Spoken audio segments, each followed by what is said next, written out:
일단 네, 저는 외과를 전공하고 있고요. 오늘 이제 초청을 받아서 항노화 치료의 최신 지경에 대해서 좀 제가 아는 바대로 말씀을 드리도록 하겠습니다.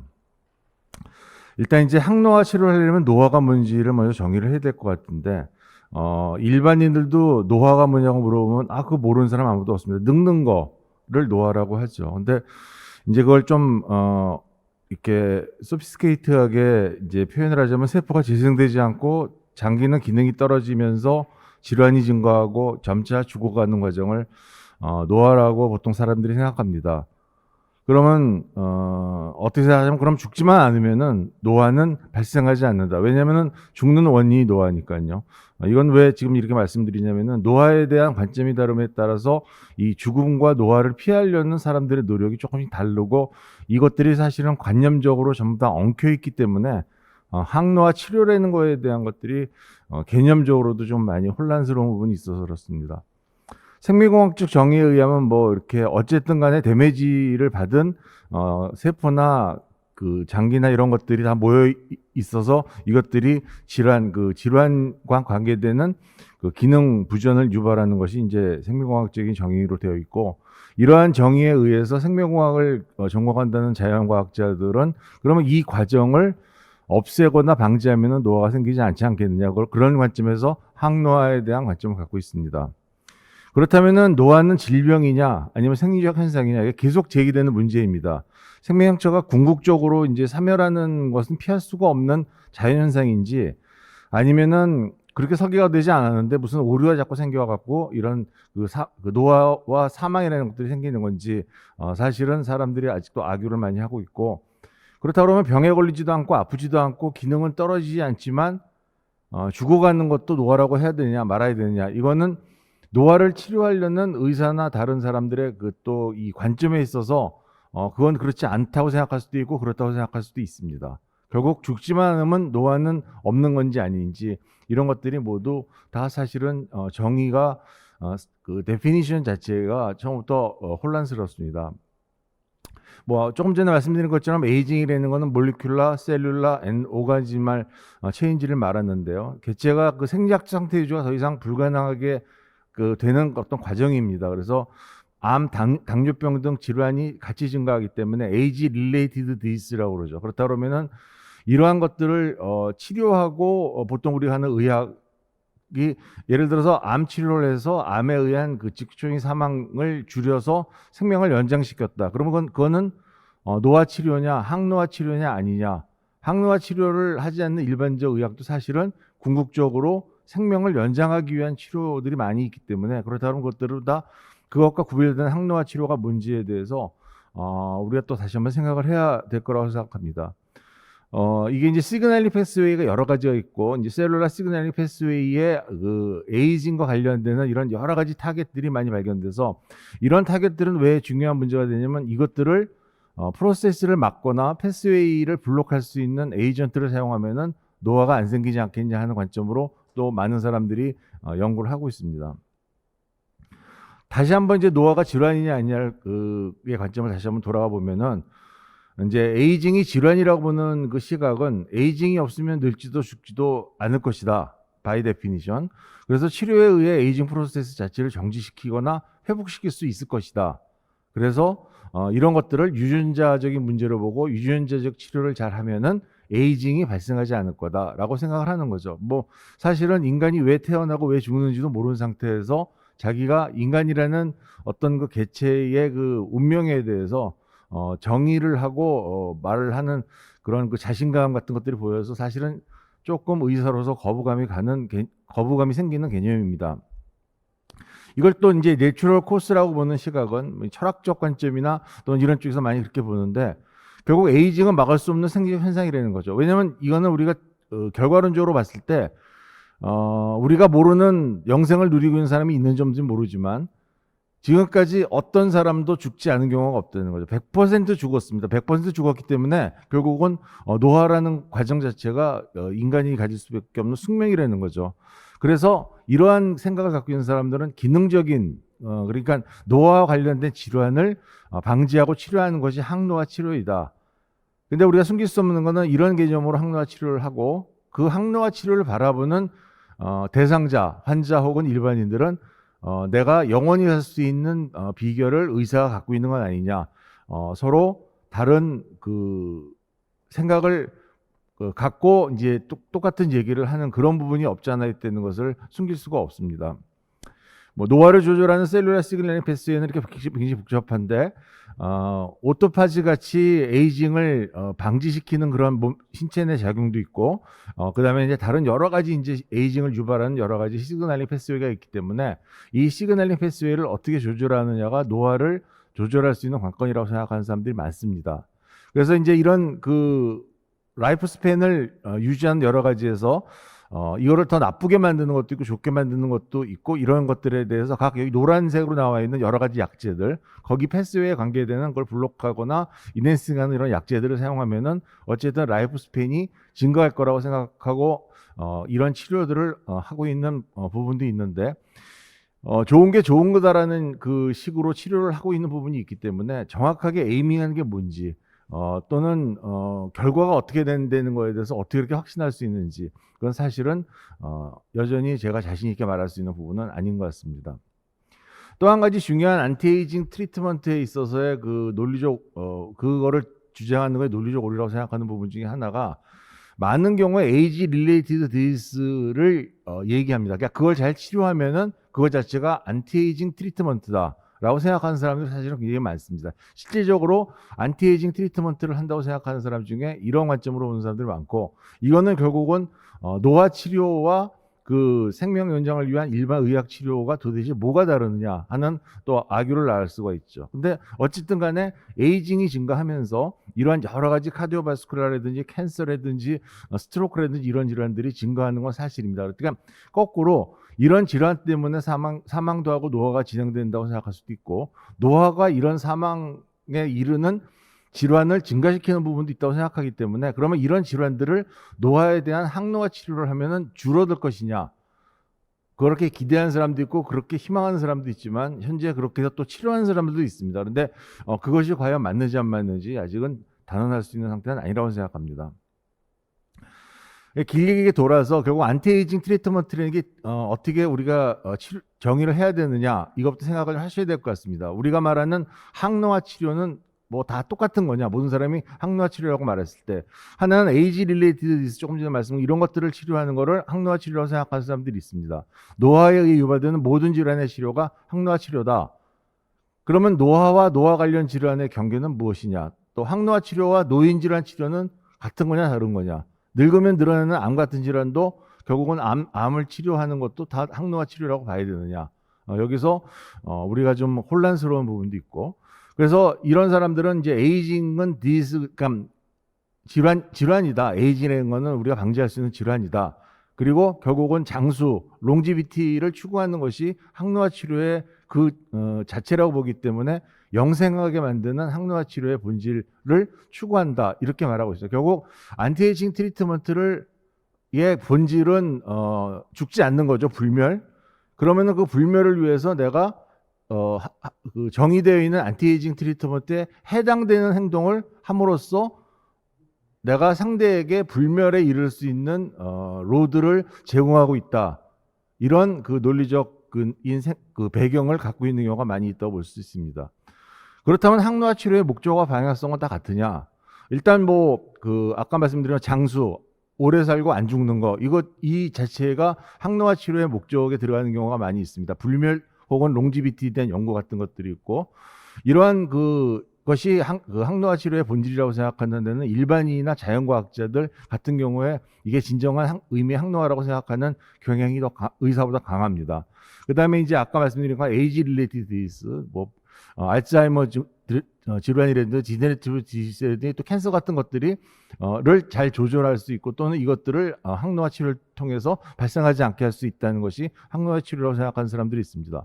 또 이제 외적 항노화라는 표현이 이제 나와서 좀 혼란스러운데, 이제 이스트린직 또는 에스테틱 그 안티에이징이라고 부르는, 그러니까 미용을 통해서 미와 젊음을 되찾는 것도 항노화 치료다. 이거를 사람들이 성형이라든지 혹은 뭐 주름살을 없애는 이런 미적인 추구가 나이 들어서도 계속되는 거에 대해서 거부감을 갖는 거를 갖다가 이런 식으로 나도 이게 뭐 하고 싶어서 하는 게 아니고 항노화 치료를 위해서 했다 이런 식으로 포장하는 부분이 없잖아 많이 있습니다. 그래서 어쨌든 항노화 치료의 중요한 부분으로 차지하고 산업적으로 지금 굉장히 큰 비중을 차지하고 있기 때문에 이 점에 대해서도 그럼 그거는 뭐 각자 판단을 하고 생각을 하셔야 될 것 같지만 어쨌든 본질에서 약간 좀 벗어난 부분이 없지 않아 있습니다. 또 떨어지는 기력을 회복하게 하는 것이 이제 항노화 치료다 그래서 프레일리티, 뭐 무기력증, 뭐 또는 이제 노쇠 이렇게 부르는 것이나 사코페니아, 근간수증 같은 것들을 치료함으로써 그 수명도 연장시키고 이제 기능성도 더 올라가게 하는 그런 치료들이나 여러 가지 방법들을 생각하고 있고요. 또 대표적으로 이제 항노화 치료의 그 키 트리트먼트라고 할 수 있는 호르몬al 리플레이스먼트 세라피 이런 것들이 떨어지고 있는 기능을 자연스럽게 떨어지는 건지 아니면 부족하지 않아도 되는데 부족해지는 건지 모르지만 이런 호르몬을 리플레이스먼트 함으로써 항노화 치료를 하고 있다고 표방하고 있는 경우가 많이 있습니다. 그렇다면 이제 의사들이 지금 여기는 이제 지역 병원 이제 협의회 그 회원분들이 계실 테니까 지역 병원 협의회 차원에서 그럼 이러한 임상의학이 항노화 치료를 해야 될 것이냐 하는 거에서 일단 기존 의학계가 안티에이징 트리트먼트를 부정하거나 혹은 회의적으로 바라보는 이유를 제가 한번 생각해 봤습니다. 1번 항노에 대한 개념이 아까 말씀드린 것처럼 혼란스럽고요. 외적 항노화의 상업적 편향성이 너무 크기 때문에 이거를 추구하는 분들도 많이 계시지만 여기에 대한 반발심을 갖고 있는 의사들도 많이 있습니다. 또 결국은 다 죽는데 항노화 치료라는 게 도대체 뭐냐? 내가 하고 있는 일반 그 메디컬 프랙티스에 비해서 항노화 치료라는 걸 따로 표방할 만한 게 뭐가 있냐 이렇게 생각하시는 분들도 있고 이게 너무 상업적으로 상업화되고 일부 사람들이 선전을 통해서 막 그 사람들을 설득하려고 그러고 그런 그 치료의 편향성 같은 것들이 있기 때문에 어떤 이것들이 과장된 거에 대한 양심의 저항감을 느끼시는 분들도 많이 있습니다. 또 이 메커니즘이나 뭐 세어리 같은 것들이 너무 어렵고 유전적인 부분의 문제라든지 뭐 시그널링 패스웨이 뭐 여러 가지 우리가 이름도 알기 어려운 이런 여러 가지 과정들을 다 이해하기가 힘들고 귀찮기 때문에 내가 잘 모르는 걸 의사들의 보편적 특성이라고 생각하는데 내가 잘 모르는 거는 틀린 거고 없는 거다라는 생각을 하는 분들이 적지 않다고 생각하지 않을 수가 없습니다. 그 다음에 더 중요한 문제라고 생각할 수 있는 게 이제 롱지비티에 대한 연구가 최근 들어 신흥 부자들을 통해서 다시 이제 부활하고 있는데요. 결국은 이제 롱지비티에 대한 연구는 진시황 때문이도 그렇지만 이제 황제들이 하는 연구죠. 내가 돈도 있고 뭐 모든 게 다 누릴 수 있는 여유가 있는데 그 내가 못하는 거는 내 생명을 연장하는 거밖에 내가 영원히 살고 싶은데 영원히 살면은 영원히 이걸 다 누릴 수 있을 것 같은데라는 마음에서 이런 돈을 들여가면서 이 연구를 한다는 거죠. 그래서 이 연구에 사실은 많은 의학계는 도외시돼 있고 생명과학자 또는 생물학자 이런 사람들과 이 돈이 결합해 갖고 여러 가지 지금 최근 들어서는 유전학적인 부분에 있어서 뭐 솔루션을 찾겠다 이런 식으로 나가고 있는 겁니다. 결국 이 의사들은 도외시되기도 하고 이 점에 대해서 삐딱하게 바라볼 수밖에 없는 그런 백그라운드가 아닌가 생각합니다.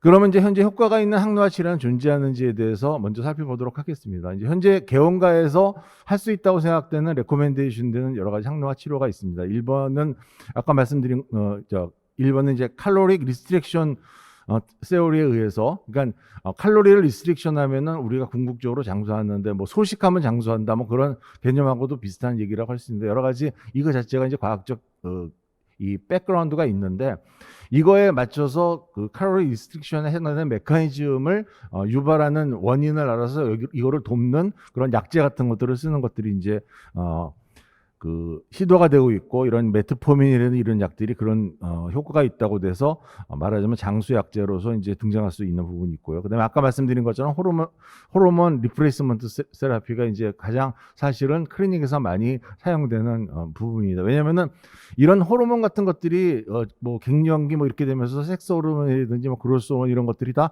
감소하기 때문에 여러 가지 기능적인 부분이 떨어질 수 있기 때문에 이거를 리플레이스하는 것은 굉장히 환자가 느끼는 그 감에서 내가 건강해지고 젊어지고 있구나 이런 느낌을 많이 주기 때문에 사실은 실질적으로 많이 되고, 이런 호르몬 세라피 같은 거는 의사가 아니면 취급할 수가 없는 그런 분야이기 때문에 더 각광을 받는 게 아닌가 생각합니다.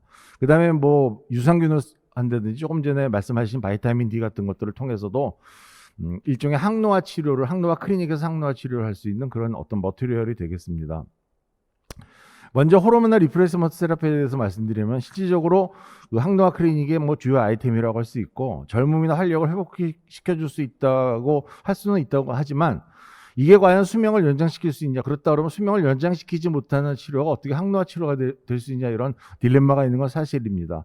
뭐 섹스 호르몬을 비롯해서 뭐 그로스 호르몬, 뭐 사이로이드 호르몬 같이 여러 가지 호르몬들이 리플레이스 되는 것 자체가 환자의 그 젊음과 활력을 대수하는데 이렇게 주장을 되고 있는데, 잘 아시겠지만 뭐 그로스 호르몬 이런 것들을 또 과도하게 사용하면은 그거에 관련된 여러 가지 캔서가 증가한다든지 그런 문제들이 또 같이 수반될 수가 있습니다. 결국은 몸에서 이 호르몬들이 부족해지고 줄어드는 것 자체가 어떤 생리적으로 필요하기 때문에, 또는 그게 자연스러운 내추럴 코스이기 때문에 가는 건데, 이거를 갖다가 어기고 다시 보강하고 늘리고 하는 것 자체가 그 자체가 자연스러운 장수를 할 수 있는 비결이겠냐 안 하겠냐, 이거에 대한 비판이 있고, 어쨌든 이거는 부족한 부분을 보충해 줌으로써 이런 기력을 되찾는데도 많이 쓰는 걸로 되어 있습니다. 칼로리 리스트릭션 치료의 어떤 이론적 배경은 뭐 여기 말씀드린 것처럼 여러 가지 시그널링을 통해서 오토파지를 강화시킬 수 있는 이런 부분들을 이제 칼로리 리스트릭션 하고, 또 옥시다티브 스트레스에서 이제 나오는 ROS 같은 것들에 의해서 이런 방해받는 부분을 여기서 이제 그 칼로리 리스트릭션을 통해서 좀 줄여줄 수 있다, 이런 그 백그라운드를 갖고 있습니다. 그냥 단순하게 소식을 하면 오래 산다는 것이 그냥 이론적인 경험에 의한 것뿐만 아니라 이런 어떤 이 백그라운드를 갖고 있기 때문에 많은 부분에 이 지지하는 사람들이 많이 있는데, 그러면 칼로리 리스트릭션은 아무것도 안 쓰고 뭘 먹지 말라는 얘기인데, 뭘 먹지 않게 하는 게 의사한테 그 클리닉에서 도대체 무슨 도움이 되겠냐는 거죠. 뭘 먹어야 된다고 해야 와서 그걸 타다 먹을 텐데, 먹지 말라고 하는 거는 뭐 지가 알아서 안 먹는 거니까 돈이 안 되는 거죠. 그러니까 이런 분야도 결국은 이거를 이론적으로 한두 명이 주장을 할 수 있지만, 전체적으로 메디컬 프랙티스로서 보편화되기에는 어려운 점이 있다고 봅니다. 오토파지라는 건 이제 자가소화 작용을 말하는 거고, 이제 그 리조솜에서 이제 일종의 파괴 작용을 일으키는 건데, 말하자면 망가지거나 죽어가는 세포를 다 이제 청소하고 그러는 작용입니다. 이게 결국 세포들이 그 죽은 세포들이 방해하는 여러 가지 영양적인 문제, 또는 주변 방해, 뭐 사이토카인을 분비한다는 이런 것들을 다 없애서 일종의 셀을 보호하는 역할을 하고, 이런 여러 가지 메타볼릭 디스나 뉴로 디제너티브 디스 같은 것들이 진행된 것들을 막는 효과가 있습니다. 그래서 이게 오토파지라는 게 그런 신체 작용이고요. 그래서 이런 오토파지를 강화할 수 있는 약제들이 장수의 그 안티에이징에 도움이 되지 않겠냐, 그래서 여러 가지 제시가 되고 있습니다. 아까 말씀드린 것처럼 여러 가지 시그널링을 에 관계되는 이런 부분들의 약제, 이런 뭐 라파마이신 같이 면역 억제제로 사용하는 것들도 결국은 이런 것들을 할 수 있다고 여러 가지 시험적으로 되어 있는데, 이것들이 모두 다 컨펌이 돼 갖고 실적으로 증명이 돼서 진짜 롱지비티를 증가시켰는지 어떤지에 대한 에비던스는 지금 확실하지가 않습니다. 그 외에도 이제 그 늙은 세포를 제거하는 방식으로 해서 이제 세포가 늙고 이렇게 되면은 여러 가지 이제 그 문제가 생기는데, 이런 늙은 세포에 해당되는 것들을 여러 가지 패스웨이에 작용하는 이런 약제들을 사용해서 더 가속적으로 주변에 피해를 안 시키고 제거하는 이런 메소돌로지를 쓰면은 그만큼 안티에이징이 되지 않겠냐는 이론적으로 생각하고 이걸 갖다 연구하는 부분도 많이 있습니다. 이제 이 치료에서 마지막 부분이 이제 결국은 이제 안티옥시단트의 문제인데, 결국은 옥시다티브 스트레스가 이런 모든 프로세스에 관계 있다는 거에 대해서 모두 수긍하지만, 그렇다고 하면 안티옥시단트의 치료가 효과가 있을 거냐는 거에 대해서는 많은 사람들이 부정을 하고 있고, 데이터가 그렇게 긍정적이지가 않습니다. 그래서 이제 그 마자 같은 사람이 2004년에 발표한 안티옥시단트가 노화 속도를 조절하지 못한다는 것의 그 4개의 에비던스는 이렇게 조직 내 내적 항산화의 수치가 노화 기간 동안 감소하지 않는다. 그러니까 몸에서 안티옥시단트가 부족하기 때문에 노화가 생기는 건 아니다. 두 번째, 체내 항산화 요소나 저분량 항산화제의 농도가 척추동물의 종 특이적 최대 수명과 반대로 관찰된다. 이게 부족해지면은 노화가 되고 충분하면은 노화가 방지되고 이렇게 되는 것들이 보이지 않는다는 거죠. 세 번째, 주입한 항산화제에 의해서 수명을 체내 수치를 높이는 걸로 수명이 연장된다는 에비던스가 없다. 그다음에 네 번째, 뭐 특정 항산화 유전자를 제거한 동물에서 그러면 그걸 제거하면은 노화가 덜 생겨야 되는데 그런 에비던스가 없다. 이렇게 해서 부정적인 견해를 말하는 사람도 있고, 결국 안티옥시단트 세라피 이제 딜레마는 이렇게 여러 가지가 있습니다. 안티옥시단트 그 세라피를 해갖고 뭐 이 스트레스 레지스턴스를 뭐 증가시키고 뭐 하는 안티옥시단트를 치료를 할 수 있지만은 롱지비티 자체를 늘렸다는 에비던스가 없다고 되어 있습니다. 결국은 이러한 부분들이 안티옥시단트 효과가 없는 것이 진짜인지, 아니면 이거에 대한 제대로 된 바이오마커가 없기 때문에 그걸 우리가 알 수가 없는 건지, 또 뒤에 조금 말씀드리겠지만 우리 인체에 있어서 항노화 효과가 있는 점들을 연구하는 것들이 굉장히 쉽지가 않습니다. 애니멀 익스피리먼트의 한계도 있고, 이러한 것들이 결국은 실제인 효과가 있는 걸 우리가 감지 못하는 거지 알 수는 없고, 결국은 옥시다티브 스트레스를 줄이거나 혹은 생기지 않게 하는 메커니즘이 중요할 거라고 생각은 하지만, 아직까지는 안티옥시단트를 세라피가 효과가 있다는 에비던스를 발견하지 못한 부분이 있습니다. 저희는 외과 의사인 제가 이런 그 항노화 쪽에 관심 있는 것도 결국은 제가 외과적으로 이제 간이나 이쪽에 안티옥시단트 이펙트 치료에 대해서 관심을 갖다가 여기까지 이르게 된 건데, 이게 진짜 효과가 없기 때문에 없는 건지, 아니면 효과가 있는 걸 우리가 발견하지 못하는 건지에 대해서는 아직 뭐라고 결론을 내리기가 어렵습니다. 그래서 이제 여러 가지 페일리어가 생기는 이유에 대한 실패 분석을 했고, 결국은 이런 과정의 문제인지 아니면 이런 것들에 대한 얘기가 많이 되고 있습니다. 그다음에 이제 영생에 관한 연구가 항노화 치료하고 관계가 있느냐? 아까 말씀드린 것처럼 그 영생에 관한 치료는 미래과학의 가장 그 각광받는 분야로 되어 있지만은 의사들이 하고 있는 메디컬 프랙티스하고는 상당히 거리가 있어 보입니다.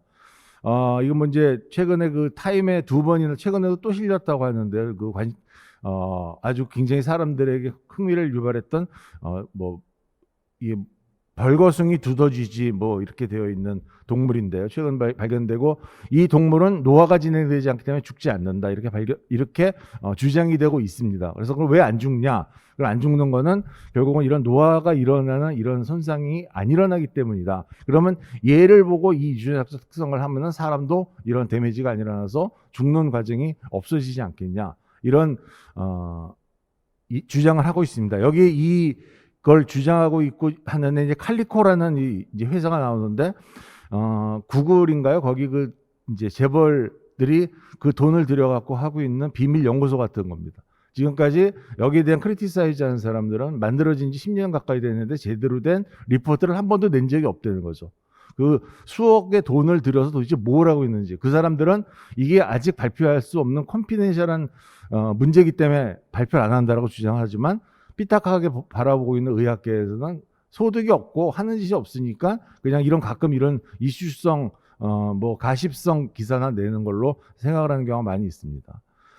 그래서 결국 미국 신흥자본이나 이 사람은 러시아 사람인데 어떻게 되는지 모르지만은 자기는 안 죽기 때문에 이렇게 묘비미병에 내버 이렇게 쓰겠다.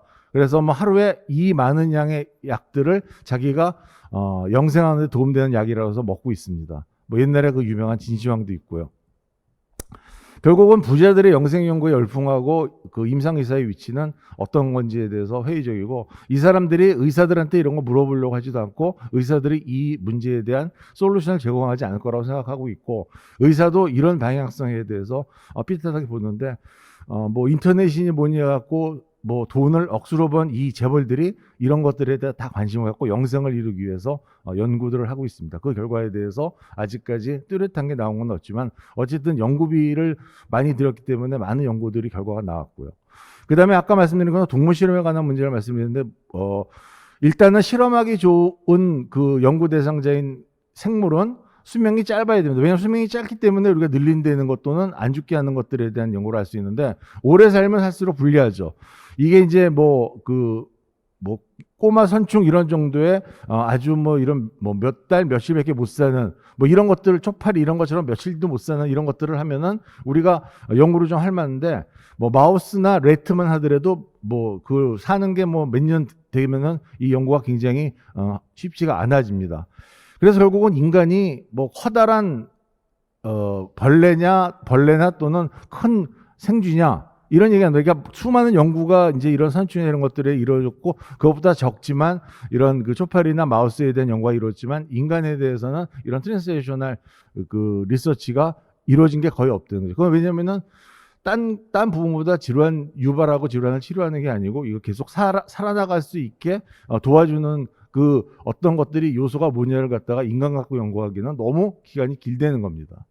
그래서 그럼에도 불구하고 이런 그 개체의 차이성이기 때문에 휴먼 트라이얼을 해야 되고 뭐 몇십 년째 뭐 약물 효과에 대한 거를 보고 있는 이런 임상시험 같은 것도 일부 있지만 뭐 사는지 못 사는지 이런 걸 보기는 어려울 거로 생각이 들고 그거보다 좀 짧은 어떤 서로게이트 페노타입 같은 것들을 보는 것들은 가능할 것 같아서 그 몰리큘러 마커나 에이지 어소시에이티드 디펙트 같은 것들을 이렇게 봐서 그 기간 동안에 그것들을 방지할 수 있느냐 없느냐를 보고 짐작하는 것들에 대한 그 얘기가 더 많이 나오고 있습니다.